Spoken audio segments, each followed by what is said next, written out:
Canada is still reeling from the Quebec mosque shooting. What does it mean for tolerance and diversity in this country? Is it an isolated incident or a sign of growing anti-Muslim anger? This is Inside Story.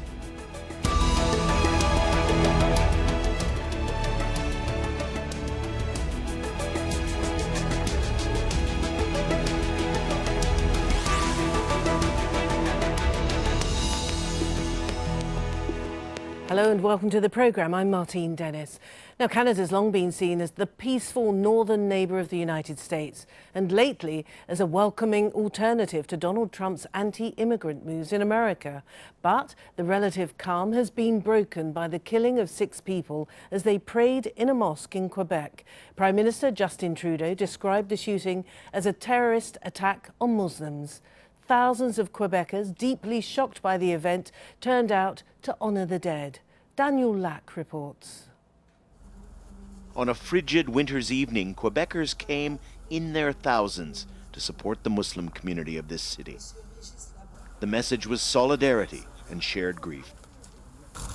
Canada's Prime Minister and other political leaders were among those paying tributes. Speaking earlier in Parliament, Justin Trudeau strongly denounced the attack on the mosque.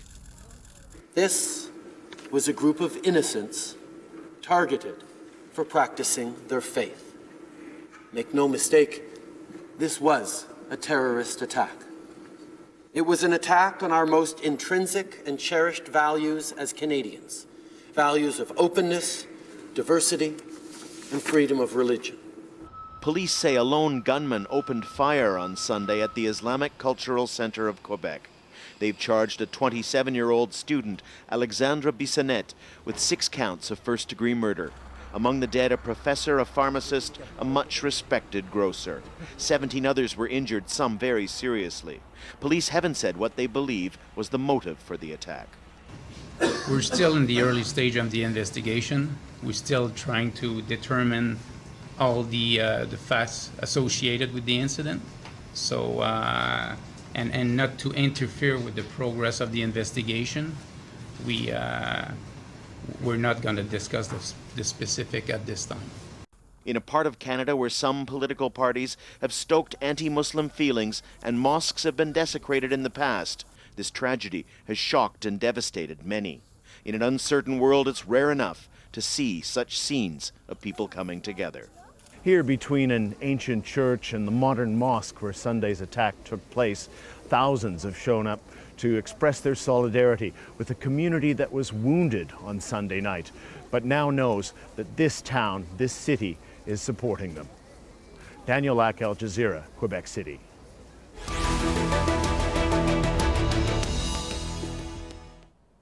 Let's introduce our guests now. From the Canadian capital, Ottawa, we have Frank Baylis. He's a member of Parliament with the ruling Liberal Party under Prime Minister Justin Trudeau, and he previously sponsored the largest nationwide e-petition condemning Islamophobia. In Montreal, which is also in the province of Quebec, we're joined by Fariha Naqvi Mohamed, a journalist and blogger with Huffington Post and the website CanadianMum.com. She's also an active member within Quebec's Muslim community. Finally, we have from Ottawa, Michel Juneau Katsuya. He's a former senior intelligence officer with the Canadian Security Intelligence Service. And Michel, can I start with you? This is a ghastly, appalling act of violence committed on people who were worshipping. And I'm just wondering what this tells us then about the state of intercommunal relations in Canada as a whole and Quebec in particular.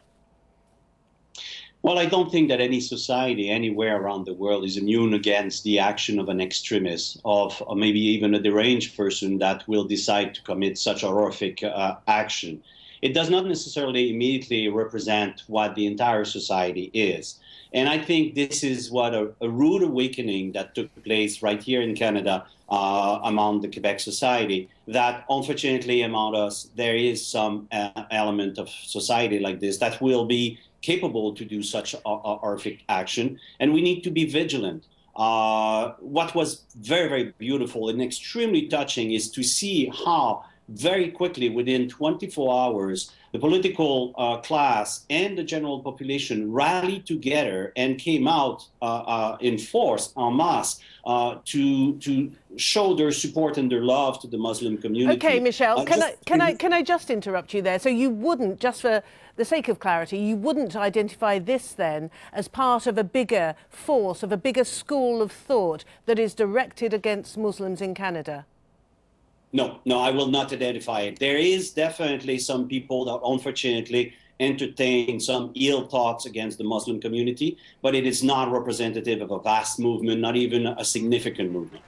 And Fariha, in Montreal, can I ask you then how it feels for you to witness this dreadful attack on fellow Muslims as they are praying, not too far away from you, about a 2-hour drive, I understand, Quebec City from Montreal?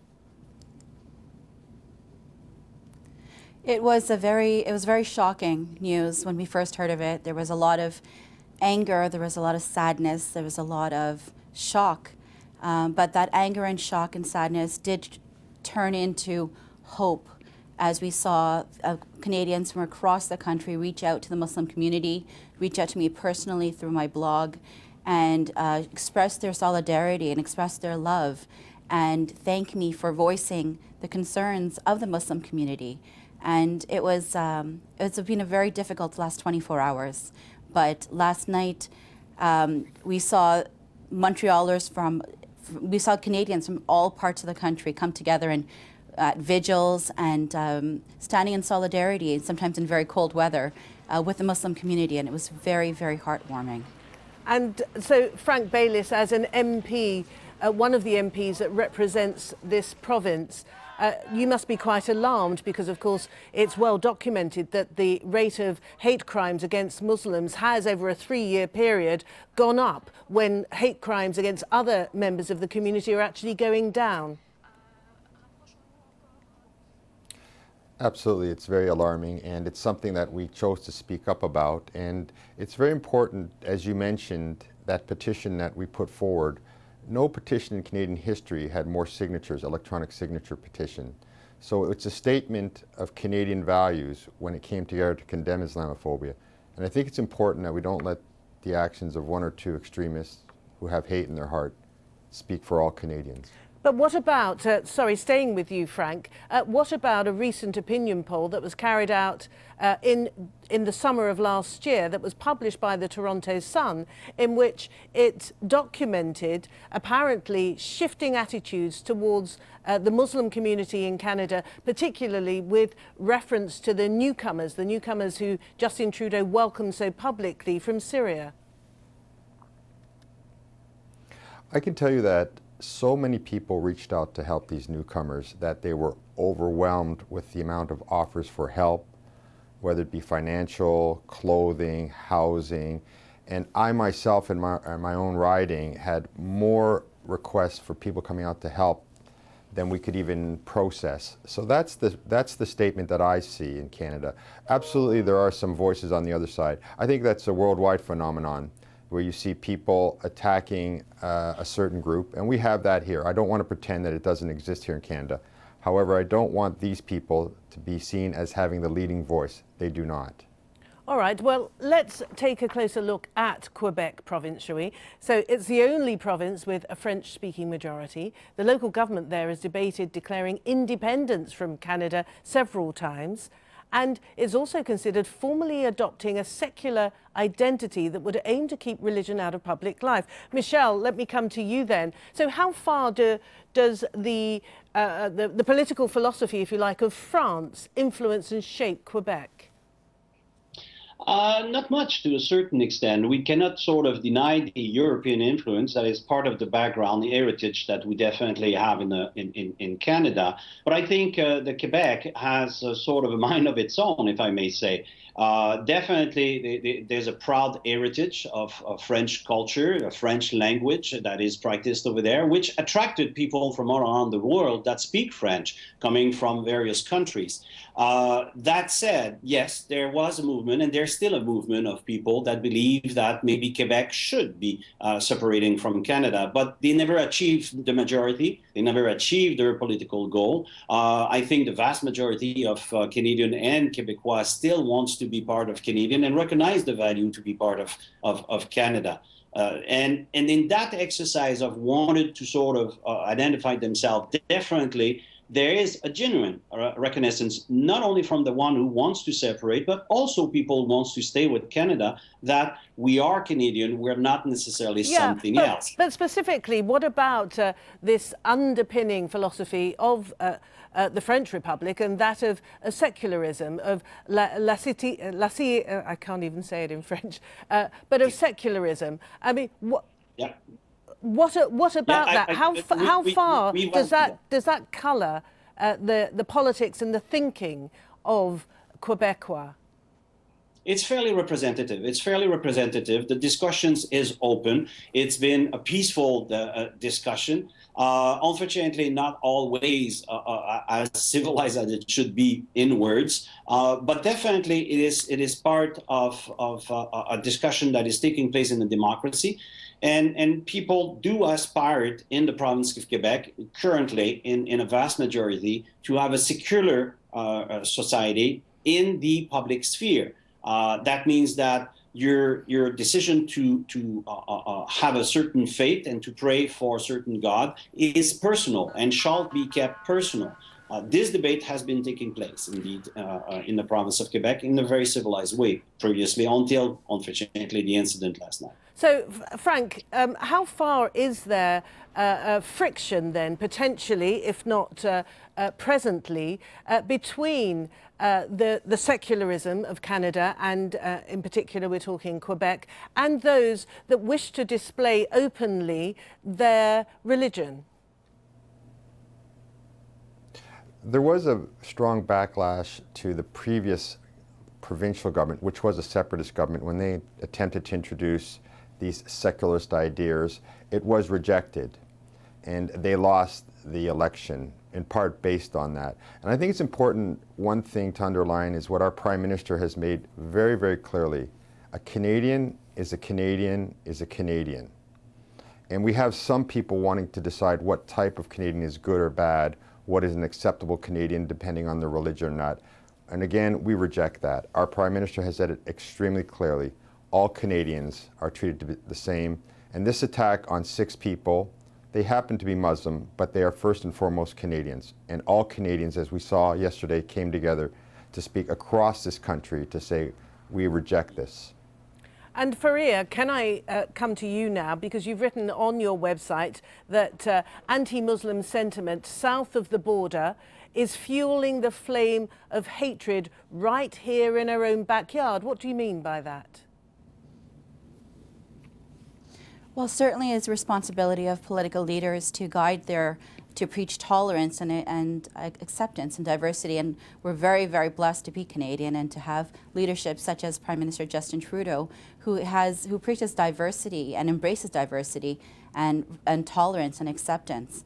And there is political rhetoric happening south of the border. And yes, we as Canadians are affected by it, but we are also our distinct identity. We are culturally diverse. And under our current leadership with Prime Minister Justin Trudeau, all Canadians feel welcome. Yeah, but what about... you see the hashtag on social media, welcome to Canada. Yes, okay, but what about that rise in hate crimes that I mentioned earlier to Frank? It's been documented that the number of attacks against Muslims has risen, tripled in fact, over a 3-year period, at the very same time when hate crimes more generally was declining. I mean, are you conscious of that? Has that filtered into your world? Oh, absolutely. I mean, as MP Frank Baylis was just saying, we, as a Muslim community, was very much in the forefront under the previous provincial government, in which there's a proposed charter of values which would ban religious symbols, including the hijab, and there was sentiment that was unearthed, let's say, amongst people who were previously hiding religious discrimination, and it became very commonplace, and there was a lot of instances of discrimination. However, with the political leadership that we have right now, a lot of that has changed. So there are people out there who, yes, don't want to have people who look different from them, different religions visible, and they don't want to see that in society. However, as we saw yesterday, Canadians do come together because in light of this horrific incident, Canadians from all over the country have reached out to the Muslim community in solidarity and said, this is not right. This does not define us. And that, I think, is the important takeaway from this whole incident, what we saw yesterday, what we saw across the country. And that will be welcome news to so many people around the world. But Frank, can I come back to you and ask about this vocal minority, shall we say? There are those within Canada who are not quite so happy, not quite so welcoming, not quite so relaxed about having a clearly a foreign presence in their midst. What sort of concerns are those people expressing to you as a Member of Parliament? There's always the fear of the other. And we would be remiss if we tried to pretend that that doesn't exist in Canada too. However, we are a nation of immigrants. And presently, there is a discourse across the world that we hear attacking Muslims based strictly on their faith. And they find themselves doing exactly what we're doing here today, which is always trying to defend the actions of one or two quite frankly, crazed, evil individuals who try to paint a picture for a whole society. And that's what we as Canadians are trying to reject right now. One evil person has done something horrible, and all of Canada standing up and saying, look, we reject this. We don't want to be part of this. It's the same discourse in a way that we see Muslim people having across the world, where there are certainly terrorists, Muslim terrorists that do horrible things, again, in the name of a religion, and they have no right to speak for that religion. And so we find ourselves constantly in that battle, and we can't fool ourselves that there are some in the political class that seek to fan those flames because they think it will give them power. We fight against that constantly, and we have to fight that here in Canada as well too. Michel, I think you wanted to say something. Yes, to continue on Frank's thought, from a security point of view, since I come from that environment, I can assure you that what we will refer to in the general matter as extreme right, bigots and hate crimes are monitored by the police, are monitored by our intelligence services, and they are taking action. An extremist is an extremist from the right, from the left, from a religious point of view, ideological point of view. An extremist is for us considered a threat and a danger. And the security forces are taking actions against these people. It is true that unfortunately, due to not only in the US, but in some part of Europe as well, we've seen the rise of more demagogic and more right-wing discourses, what we refer to often as populist politics as well. But and it does influence in part some element of Canada. But as we demonstrated yesterday, and as it was mentioned, when we say extreme cold, yesterday in the province of Quebec, when people walked out, it was between -25 to -30, and still we had thousands of people outside. All right, Michel. Okay, can I ask you then, how has the arrival of a significant number of Syrian refugees, for instance, how has that changed, if at all, the discourse, the dynamic of the demographic in Canada, particularly that you're aware of? Well, it made many Canadians extremely proud of our gesture and how we rallied together as a community to receive these people. It touched very, very much the heart of many Canadians. Now, do we have some people that were not happy with that and that opposed that? The entire planet is living currently under a cloud of insecurity, a cloud of fear. And that is, unfortunately, an element that will be promoted by people who are suffering more of this insecurity and that fear.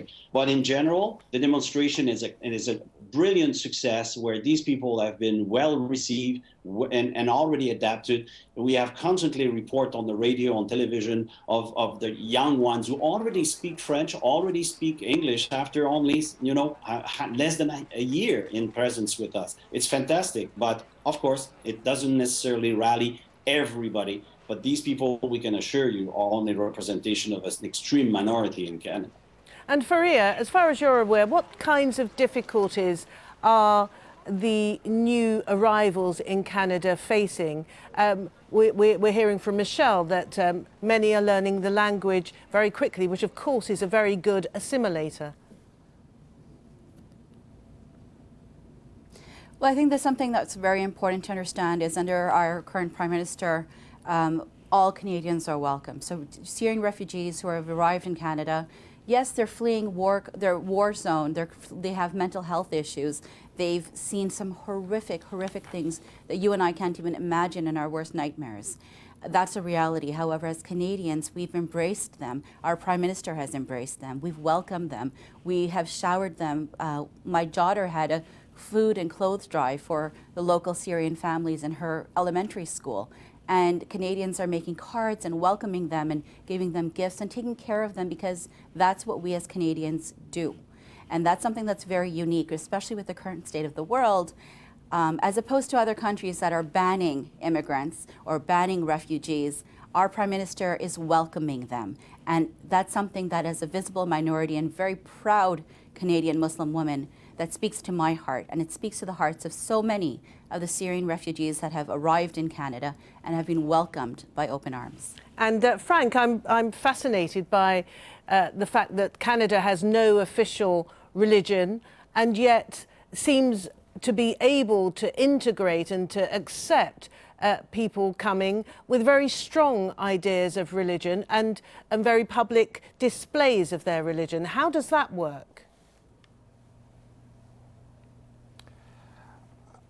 Canada is a multicultural country. It always has been. From our very founding, we have French, English, Native peoples all living together. Not always completely in peace. There's been challenges, and there will always be challenges, but this is part of the fabric of Canada. It's part of what makes Canadians very proud. And most people do not feel a threat from someone else's religion, and I would say that almost all religions are not trying to impose their views on other people as well. So we have a tolerance towards this thing, and quite frankly, on a personal level, I think it makes us a more beautiful people. We often hear our Prime Minister Justin Trudeau say, Canada is stronger, not in spite of its differences, but because of them. And I would agree with his statement there. It makes us unique, and quite frankly, it's a beautiful part of what makes Canada such a great country. And Frank, again, do you think that the events in Quebec City, the shooting at the mosque, do you think that that's going to have a material impact upon Canadian society? I think you're going to see us speaking up even louder and clearer about rejecting these types of actions, these types of people. They work undercover. They come and kill innocent people. There's no honor in what is done there. There's no glory. It's just hatred, pure and simple. And I think this coming together, as Fariha and others have said and seen, as was mentioned, in the bitter cold. And I was in Ottawa, and it was horrifically cold, and we had very, very large crowds. That's a statement of Canadian value, and also, quite frankly, Canadian winter. But it's a true statement of our values that people would come out in bitter cold to say, we stand against this. And Fariha, can I give the last word to you? Do you think that this represents any kind of shift in Canadian thinking, in Canadian society, or is it just an isolated incident? To be perfectly honest, I know as a member of the Muslim community, I can say that we, as much as we were shocked and angered, and there was a lot of anger and sadness initially, I know that in the last 24 hours, as a Muslim community, we have come together and we have seen the outpouring of love, and we know that this incident will not define us. It will not put fear into our hearts. It will not make us any less Canadian or be afraid of practicing our faith. In fact, it does the absolute opposite. It has brought us together as a nation, it has brought us together as a community, and we feel proud to be Canadian as much as we feel proud to be Muslim. At that point, can I thank you all very much indeed. Fariha Naqvi Mohamed, Frank Baylis, and Michel Juneau Katsuya. Thank you all very much indeed for a very interesting conversation. And as ever, thank you for watching the programme. Remember that you can see it any time again by going to the Al Jazeera website. aljazeera.com is the address.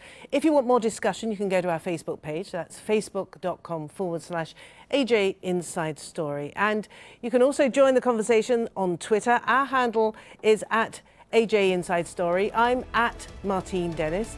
So from me and the whole team here in Doha, it's bye for now.